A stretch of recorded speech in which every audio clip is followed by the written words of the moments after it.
Welcome in, everybody. It's the coach, and you're tuned into Madden 19 on EA Sports. Straight ahead, we've got a terrific matchup on tap between the Baltimore Ravens and the Pittsburgh Steelers. I'll have scores around the league for you at the half, but it's time for a little football. So we'll hand it over to our broadcast team, Brandon Godden and Charles Davis. All right, Coach. EA Sports coverage of the NFL brings us to the steel capital of the world, Pittsburgh, PA, at Heinz Field. Nothing like the fanfare of introductions to an NFL game, and that was in evidence a moment ago.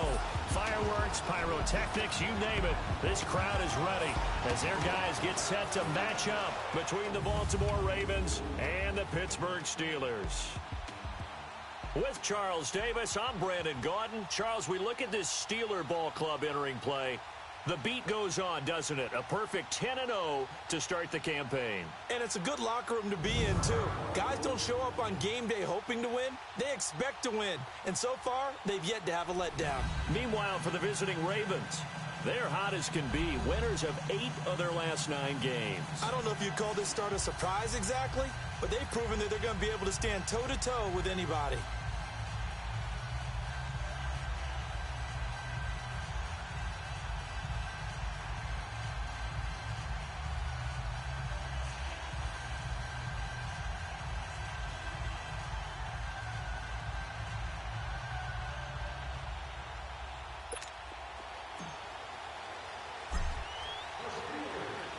The final playoff push is upon us. It's week 12 of the NFL season, and we're underway on EA Sports. And they will not get a chance to return this one as it's through the end zone for a touchback.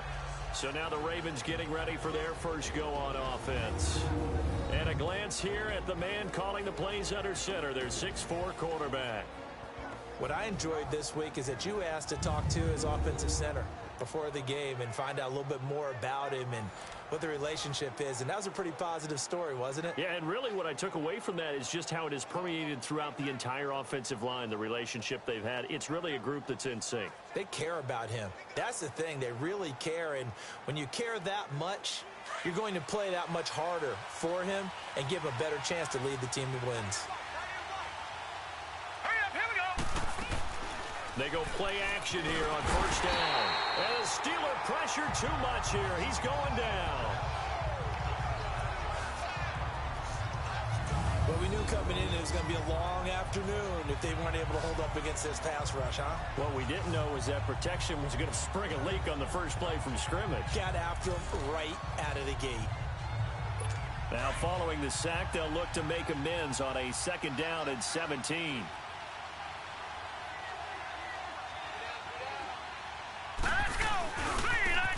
Now they try the right side here. Finding room at the 30. A big one there for the Ravens. It goes for 18. And that's a run that'll energize an offensive line. They'll take that one all day long. Fundamental breakdown by the defense. You've got to be able to make plays on the edge. So from the 36 now, 1st and 10. Here we go now. Off the play fake, he'll look to throw. And the tip there altered the ball flight, and it falls incomplete. It'll be second down. And the big boys up front in the trenches. What do you think of the O-line, Charles? I love them because this is a group that's so cohesive. They know what the man next to them is going to do at all times, and they operate as a terrific unit. They'll try again from the 36 on 2nd and 10. And 2nd and 10, he'll look to throw again. Finding his safety valve here. That's complete. And he'll get up near the 45. They'll spot it at the 44. It'll be a gain of 8 yards. And all of a sudden here, it's 3rd down. I like it, I like it, I like it. Get everyone involved in the passing game, and you know you can create those great mismatches throwing it to your guys out of the backfield. And on the first drive, that can also help establish some rhythm, right? I think so. It gets everyone involved. They feel like they're part of it. It really gets them amped up as they go forward. Now a 3rd down throw, but it misses the target, incomplete. I know coaches tell us all the time that having a powerful arm isn't the #1 thing they look for in a quarterback. But when you're trying to throw inside routes and you need to put some heat on it, it helps have the big gun. In this case, just a little bit too much.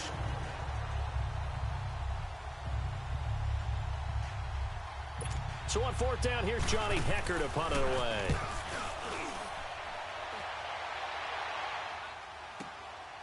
Oh, he's going to go ahead and field it from the 3-yard line. 21 yards. Well done on the return. And possession will switch hands, 1st and 10. So here are the Steelers now to take over for the first time. And trotting out there, their tall quarterbacks standing at 6'5". And I liked what his head coach told us about him this week, that no matter what happens, whether he throws 7 interceptions or 7 touchdown passes, he's the same assertive leader in the huddle on each and every play. He can throw the 7 interceptions, just blame the football, blame anything else, and still carry himself like he is the man. Like you, assertive in our production meetings. Well, especially when we're talking about ordering dinner, ordering some I was just going to say. That's where I go.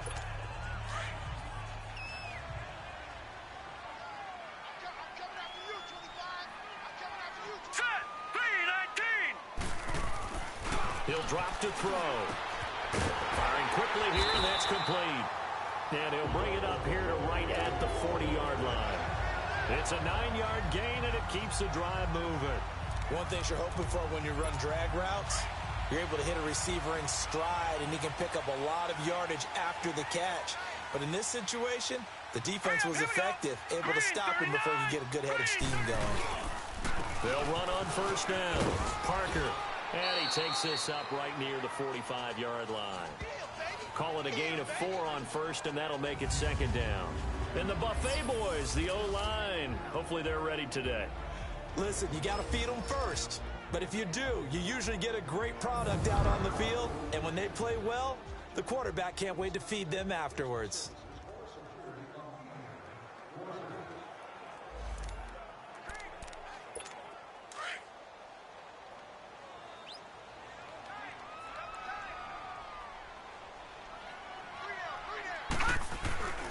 They'll set up to throw.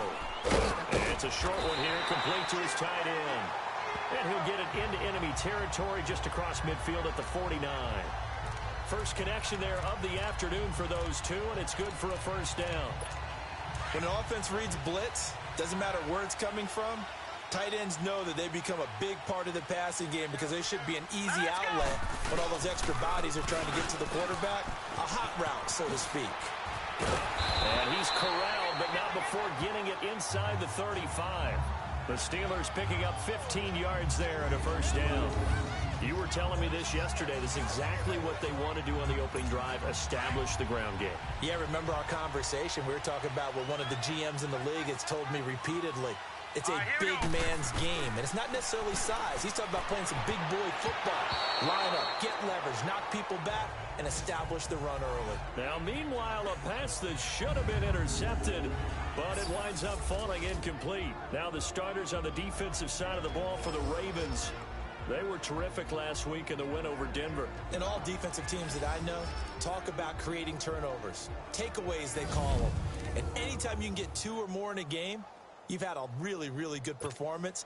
They exceeded that number in a big way. From the 34, they'll come to the line on 2nd and 10. Now let's go. 3-19. 3-19.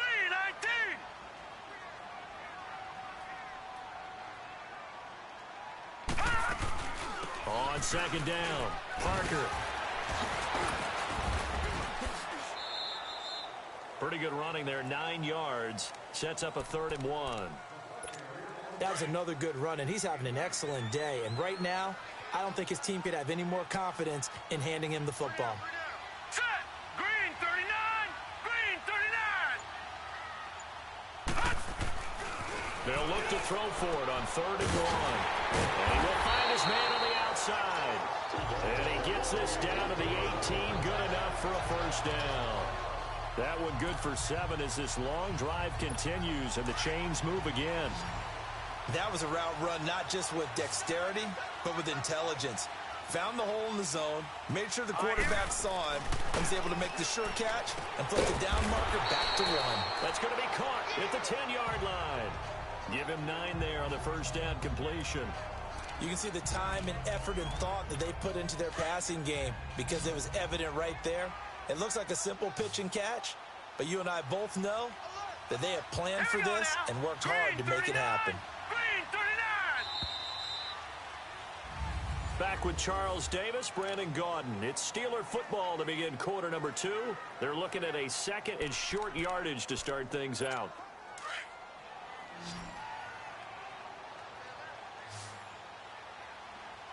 All right, here we go. They'll run it now out of the gun. And he's in. Touchdown, Steelers. A great effort there. His 3rd touchdown now on the year. And the Steelers are able to strike for 6. And there you go. Nothing really too complex. Block, keep your assignments, let them run it in. They did it. Fundamental football. Good blocking, beats good tackling on that play. End result, touchdown. Elliott good on the extra point, and that makes the score 7-0.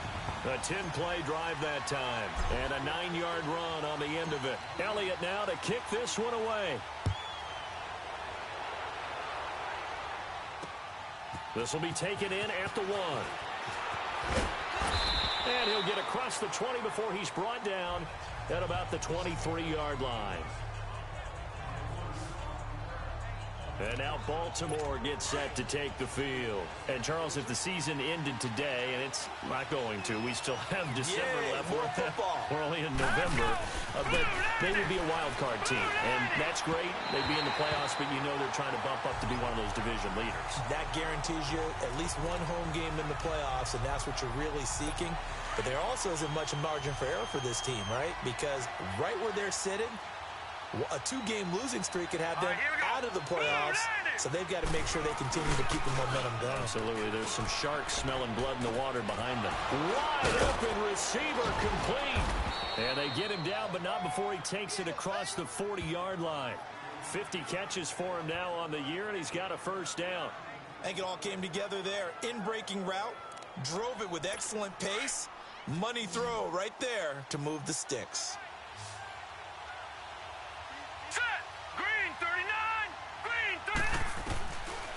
Now on first down, he'll drop to throw it. Throwing for his running back, and he's got him complete. And the play goes nowhere. Losing yardage back near the 40 at the 39. Calling a loss of 2 on the play. And it'll be 2nd and 12. Well, that was a simple throw and catch, but even with that completion, 0 yards gained, so they're behind schedule on down and distance. I think they were hoping to get it to him. He could make a man or two miss, but that window closed quickly. The play action fake. They'll look to throw. Looking left sideline, incomplete. So he's 3 for 7 throwing the football right now. Not an awful start, but also not the sharpest of starts. No, I would agree with that. But if you're a confident quarterback and to play that position, you have to be. You just act like there's something wrong with the wind currents or something wrong with the ball. It is not you. Keep throwing. That timing usually develops. Hurry up, here we go. Looking to throw. He's going to flip one out here to his running back. And he'll get up to the 43-yard line. A gain of 4 on the play, and it'll be 4th down. Instead of throwing it downfield, Charles, they just tried to dump it underneath there. You like the call? I do. I think it's a high percentage play because you get the completion. What you're counting on is your back to use his legs and his elusiveness to make people miss and pick up the first down. In this case, it didn't happen. Well, he wasn't too far from breaking that. Officially, give him 15. And Pittsburgh getting set to take the field. And it's only November, but the playoffs, we know how it works. They'll be here before you know it. If it ended today, they would be the #1 seed. And that's a great spot to be in, but I love the phrase, if it ended today. And I'll guarantee you, that's what they've discussed in their locker room, in their meeting rooms. Yeah, we know where we'd be if it ended today, but we also know it's not ending today. Right. So they've got to continue to play the type of ball that put them in the spot where they're #1 in their conference. And this one is incomplete. Nice play there to force the incompletion. And to me, one thing's for sure. When you're the underdogs and you're playing on the road, you absolutely have to get takeaways. You've got to get the ball from them. Yeah, win that turnover battle, going to be key. They didn't get one there, but you get the feeling they keep making plays like that, they might just get a few. Yeah, once you get one, defensive teams think they come in bunches. And he is met at the line of scrimmage, and he goes down right there. Call it no gain on the keeper, and it's going to bring up a 3rd down. And on 3rd down, a nickel formation here defensively.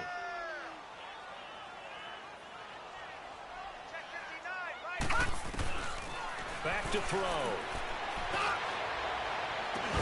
And they work this well upfield across the 45. A pickup of 24 on the 3rd down conversion.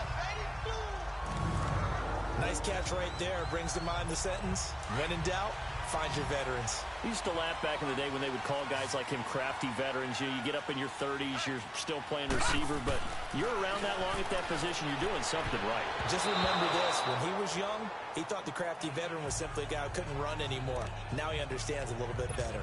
And now a throw on 1st down there, but it's incomplete. Oh, man, that was close. The opportunity to change momentum, big play, right in his hands, unable to come down with it. A sigh of relief, no doubt, on offense if that fell harmlessly to the ground. And taking it across midfield and inside the 45. The Steeler 1st down on the pickup of 11 yards. So in Raven territory now, here's a 1st and 10 at the 43. 2 minutes to play here in the 1st half. Back to Heinz Field after this.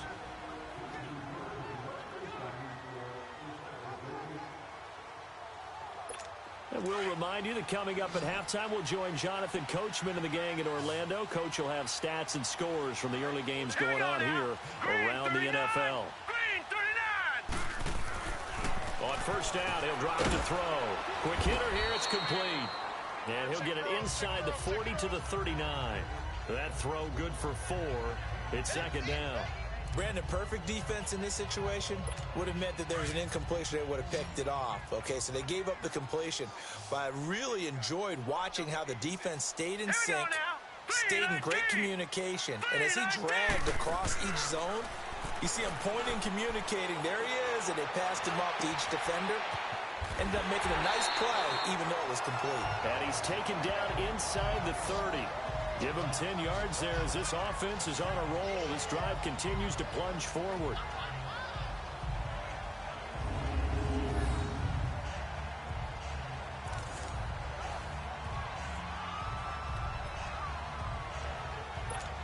This quarterback now 7 of 10 here in this first half, and he's got a 1st and 10. All right,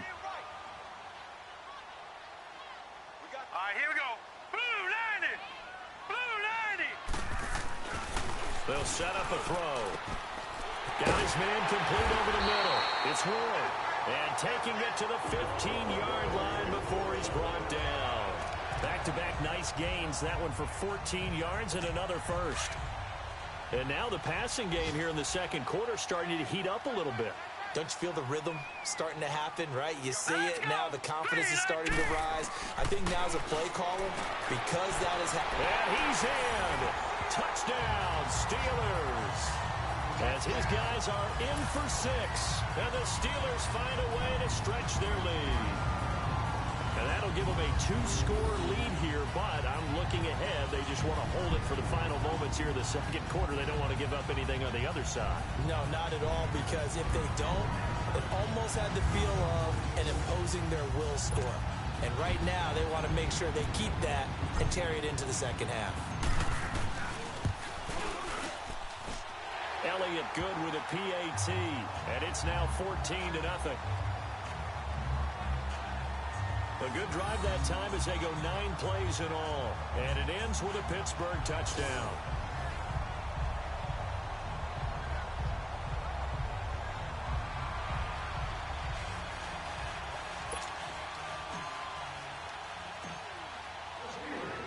Elliott now to kick this one away. This will be taken in at the 1. And he'll get it up past the 20 to the 22-yard line.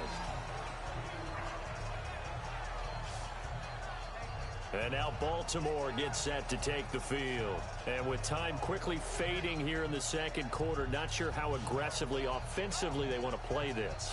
I think we'll find out just how much they trust their guys in this situation if they decide to take a shot. A little under 30 seconds to go. We'll see how they play it here on 1st and 10. And they'll go with a ground attack here. And he got blown up on that play. Back at the 20. That's going to go as a loss of 2, and it'll be 2nd down. An interesting and intriguing decision there defensively because they kept extra DBs on the field despite seeing the multiple tight end look that came out for the offense. I thought they were going to switch out of it. I didn't know if they felt they didn't have time or what the case was. Well, in any event, the extra speed allowed for great penetration as they stuffed that one behind the line of scrimmage. Hurry up, here we go. 3-19. And they'll try the ground game here with the running back. And this one also slow in developing as he's maybe getting back here to the line of scrimmage, but not much more than that.